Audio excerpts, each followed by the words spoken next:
How's it going, guys? It's Cole from See-Through Panel, and this time I'm trying something a little bit different. I want to try and look at how James Stokoe's art has changed throughout the years, specifically in this video from his first book that I've read, at least, Wonton Soup, and the second book, Orc Stain. I'm not going to be spoiling anything about these books. I will be flipping through them a bunch, showing off art. I'm going to be talking about story, essentially not at all. This is a little different from what I usually do, but I really have been wanting to make a video like this for a long time. Oldmanpiccolo, if you're watching this, I'm sorry it took me so long to make it, but you commenting about it has really pushed me to actually make the video, so thank you a lot for pushing me to do that. So this is actually going to be a series, and this will just be part one of the series, just talking about these two books. And in each video, I may change it up, but I think I'm just going to be talking about one book and comparing it to the next book in the series.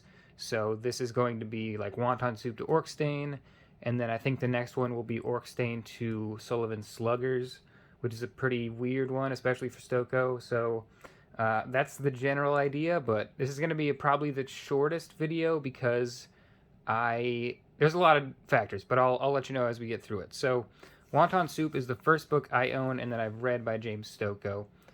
It comes out 2007, finishes up in 2009, and then Orc Stain comes out for the first time in 2010, and then finishes in 2012. So 2 years between each one. That's trade paperback releases, not standalone issue releases. I'm not sure when that came out, but so 2007 to 2009, 2 years for this book to come out.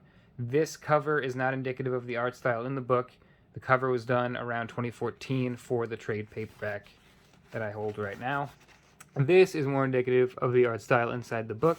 So this is the only James Stokoe book that I own that is black and white. So that's the first thing. That's why this is going to be a bit weirder than the other videos, is because the art style is so drastically different. Because this is a black and white book, it changes a lot of factors about the art. So Wonton Soup, Space Trucker Opera. There you go. Space Trucker Opera, cooking kind of thing.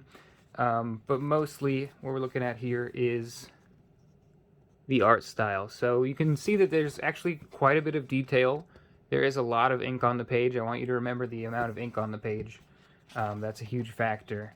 And generally, the level of detail is quite high, although the cartooning is just that, cartooning. It very much, compared to the rest of Stokoe's work, is a lot less hyper-detailed, with really lush backgrounds and a little bit more realism put in. This is definitely a book that looks cartoony, in quotes, if you will.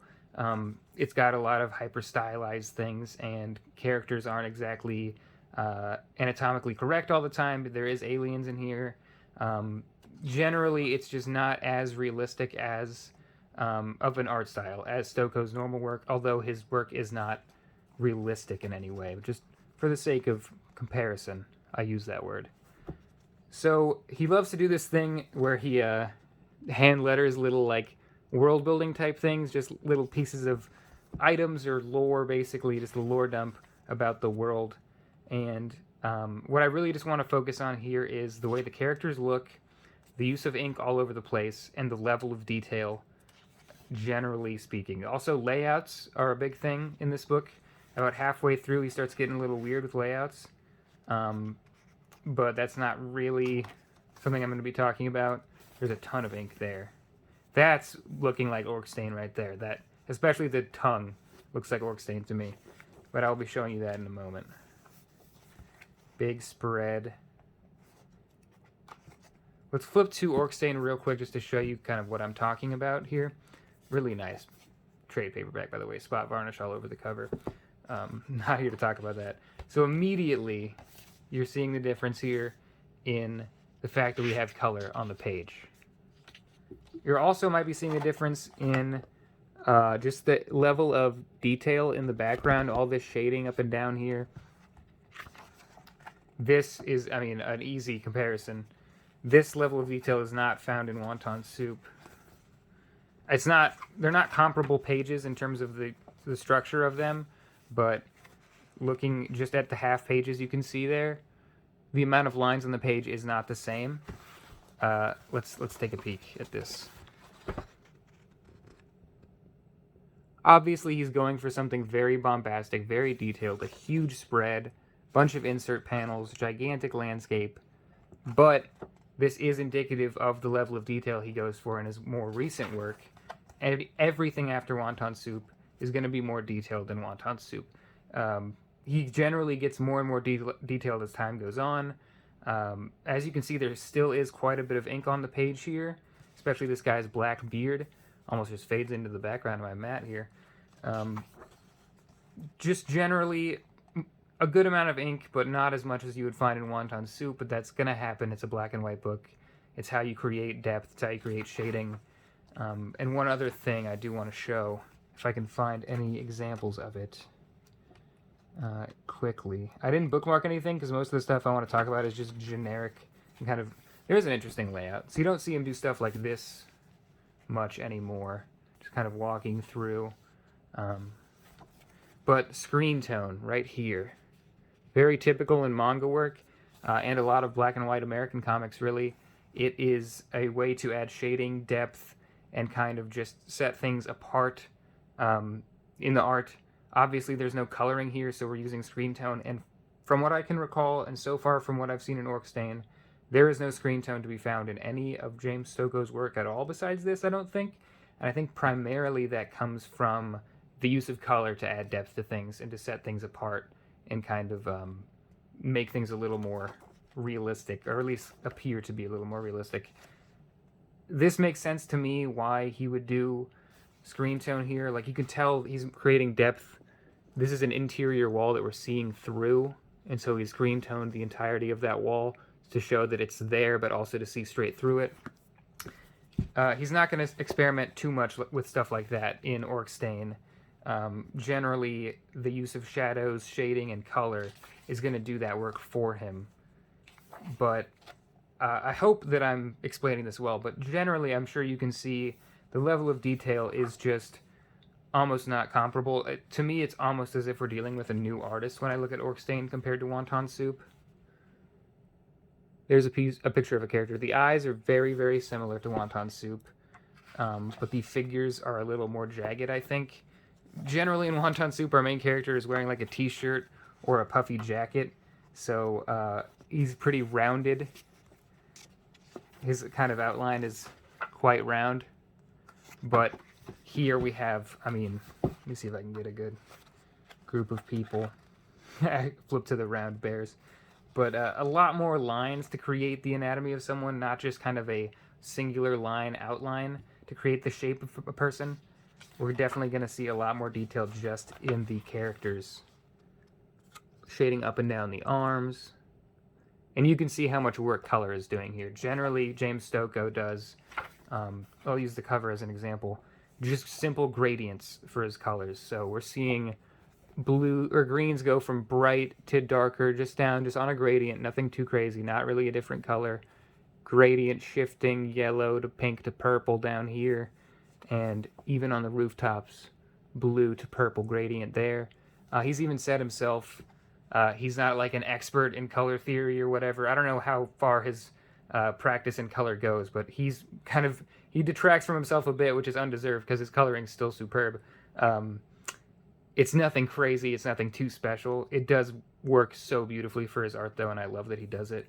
It's just gradients. It's pretty much just gradients and bright, vivid colors that, I guess a spoiler for the next videos, I think he actually goes down in how vivid the colors are. I think the colors are a little more muted in Orphan and the Five Beasts, but we'll get there when we get there. Obviously, he always hand letters and everything, so there's not a ton of difference in the lettering and things like that. Layouts-wise, he usually keeps it pretty simple, but there's always some exceptions to be found. We're doing just, you know, textbook, block, rectangle paneling. Yeah, I mean, there's more gradient there from the shifting of the greens to the reds, just kind of flowing into like a yellowish orange into a red. Just moving across the color wheel pretty quickly there. There's really not a ton I want to say other than what I've said. I mean, this is a pretty stark contrast, these two books. In the next few videos, it's going to be a lot more difficult to tell what exactly has changed. Oh, I didn't talk about one more thing, and that's line weight. I should say, I am not an artist by any means. I am a person who enjoys comics and reading them and admiring the art. I don't even really. I'll read interviews here and there, but I don't get deep on theory of art or the practical ways to create art and tools or anything like that. I know the bare minimum.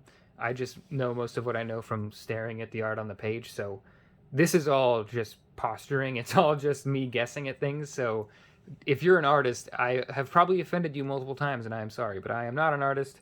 I am just an avid comic book reader, and this is what I think of what I see. So I probably am wrong and will be wrong other times, but that's what this video is for, is to learn and stuff like that. So line weight, meaning the thickness of a line on the page, and the variation of the line weight. So let's see if I can find a decent example.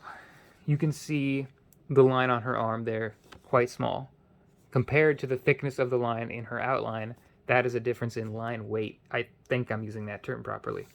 As we go on in James Stokoe's career, the variation in line weight gets less and less. There's less variety. There's less changing of the weight until Orphan and the Five Beasts, he's almost Lynn Clare, which is like a very, very minuscule or none at all variation in line weight, where he's using pretty much the same thickness of line all the time, and any other depth is created through other means, not through the line weight. So this is going to be the most variation we're going to see in line weight, I think, is Wonton Soup. Now, that's not a concrete statement. I'm obviously doing this in sets of twos because I haven't done all of the research, and I tried, and it's hard to keep my brain wrapped around every single book, so I'm just going to break it up. I might find out later that one of his books has just got insane thing that stands out, but we're not counting spotting blacks. We're not counting the ink here in the back. That is not line weight. That's just ink on the page. Same for like the hair here under the hood. Not the same as line weight. But we do have a fair bit of a variation throughout. That's more Orc Stain down there in the background. I'm sure as we get later in the book, we get closer and closer to Orc Stain. See, that could just be out of Orc Stain. But still, you could see the variation in the thickness of the line as we move across from this bit of grass here to the edge of the cliff there. And so it's pretty easy to find. It's still going to be easy to find an Orc Stain. I think it's a little less, and the color might be hiding that a bit, but I think there is less variation. Okay, I can't show much more of that, or I'll get in trouble from YouTube. So a little bit difficult to see in this one. Obviously, at the top of the belt there would be a little thicker of a line. Most of these are the same. Ink makes it a little bit difficult to match this. Let's use this as an example. There is almost no lines that are thicker than others. Even the edge of the mountains in the background. I don't think there is any variation in this entire panel. Which it is, I mean, it's an exception to the rule, because if we go over right here, there's a lot of variation in line weight right there. But just because of the nature of Orc Stain being more detailed, I do think it has less of that variation. I've used that word so much. Less difference. There's not a lot of changing of it, at least comparatively. By the time we get to Orphan and the Five Beasts, I mean, he's basically... It looks like he's using one pen or something for the entirety of the art. Like, he never changes tools, but I'm sure he does. But blacks, there's still a fair amount of ink on the page, but in general, quite a bit less than Wonton Soup.